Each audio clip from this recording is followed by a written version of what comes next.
Continuando então nossa manipulação da árvore B, nós terminamos a inserção desta maneira, né? E agora nós vamos fazer a remoção de 7 valores, né? Percebam que, por exemplo, 52, o 53, o 55 são nós folhas aqui, né? Então aparentam ser remoções bastante simples. Vamos começar pelo 45. O 45 está no nó folha, mas, né, ao removê-lo, o bloco ficou com um valor apenas.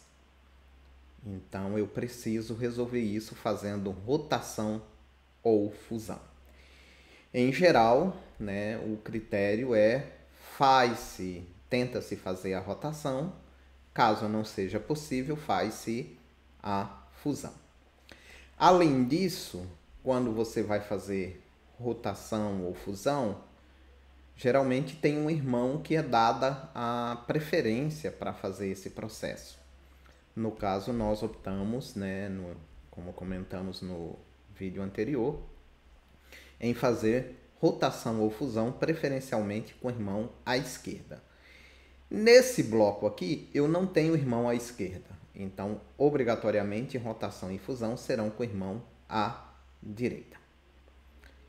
Então, o 52 vai subir, ou seja, este bloco aqui tem um elemento a mais que o mínimo, então ele pode emprestar, sobe o 52 e a raiz desce. Então, por isso, há uma rotação de valores. Então, nós temos esta situação. E voltando aqui um pouco, por que a gente faz preferencialmente a rotação? Imagine que você tivesse que remover aqui o 24. Você ficaria com um elemento só. Se eu fosse fundir com o irmão à esquerda, ele ficaria com mais elementos que o necessário. Então eu teria que fundir e depois dividir. Por isso que preferencialmente você faz a rotação antes, né? Serão menos operações necessárias. Então, eu vou ter essa situação. 52 subiu, 46 desceu. E, obviamente, esses valores são inseridos nas posições corretas. E eu continuo, né, com a árvore mantendo a propriedade de número mínimo de elementos. Então, o número mínimo de elementos foi mantido. Vamos remover agora o 33. Ele é removido normalmente. A remoção do 27, eu tenho que fazer fusão ou rotação, né? Preferencialmente fusão. E aí, né, note que se eu tivesse adotado aqui a rotação preferencialmente à direita, não seria possível, eu teria que investigar a esquerda. Nesse caso aqui, então, investigo o irmão à esquerda, dá para fazer rotação, é feita a rotação. O 11 sobe, o 23 desce. A remoção do 55 vai exigir uma nova rotação. Desce o 61, sobe o 62. Pronto. Então percebam, né? Rotação, sobe um elemento para trocar com a raiz desce.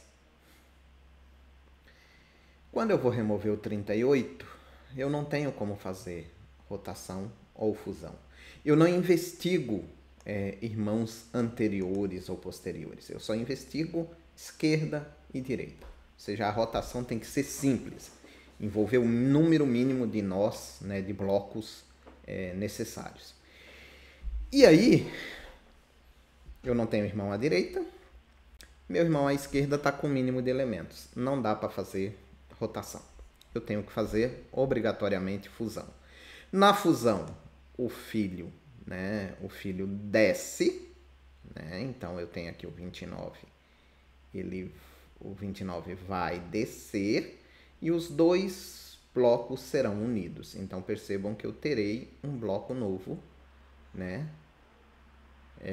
Que estaria cheio, mas com a remoção ele ficou com um valor a menos, né? Porque aqui estaria o 38. Então eu tenho dois blocos que foram fundidos. E desceu o valor do bloco superior. E aí, o bloco superior ficou numa situação que não é permitida. Ele ficou com um elemento a menos, né? Então, não posso ter isso. Eu tenho que garantir um número mínimo de 2 elementos por bloco. Então, no bloco superior, eu agora tenho que arrumar. Então, percebam que o processo de remoção é interessante que ele seja recursivo. Para quê? Para eu poder, né, na hora de retornando, ajustando os blocos superiores. E aqui eu consigo fazer rotação. Então, o irmão à esquerda desse bloco é esse aqui, tem um elemento a mais. Então, o 52 passa para a raiz, o 40 desce. E aí, nota, veio com o 40 o filho à direita dele. Né? E agora, percebam que as propriedades da árvore estão mantidas. Todos os elementos menores que 52 estão à sua esquerda. O 40 tem um filho à esquerda, um filho à direita. Mantive as propriedades da árvore, todos os blocos com no mínimo 2 e no máximo 5. Na verdade, aqui o máximo que eu tenho é 4, mas está mantendo a propriedade. Vamos remover agora o 52, que é raiz.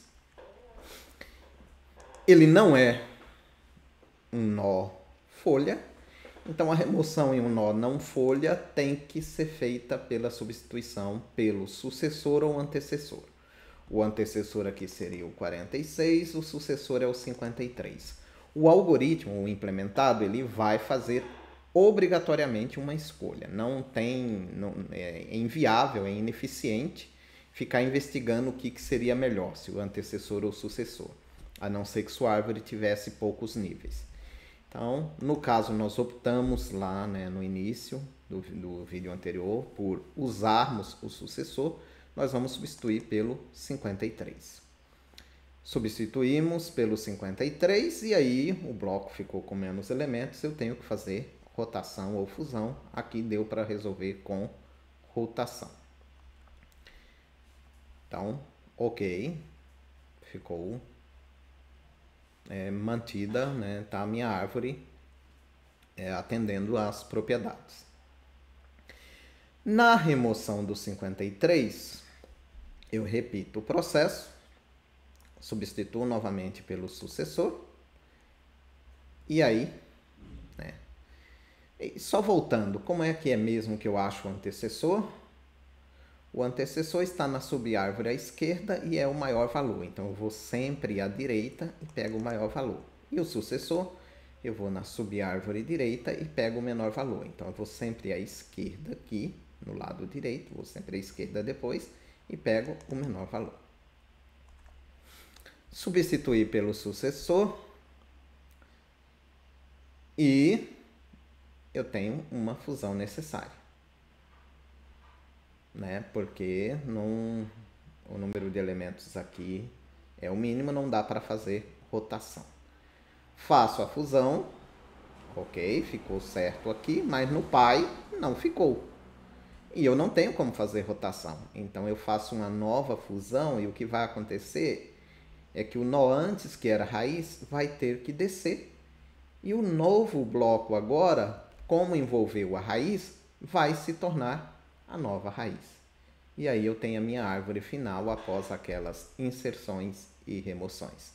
Espero ter ajudado aí na compreensão do processo de manipulação de árvore B.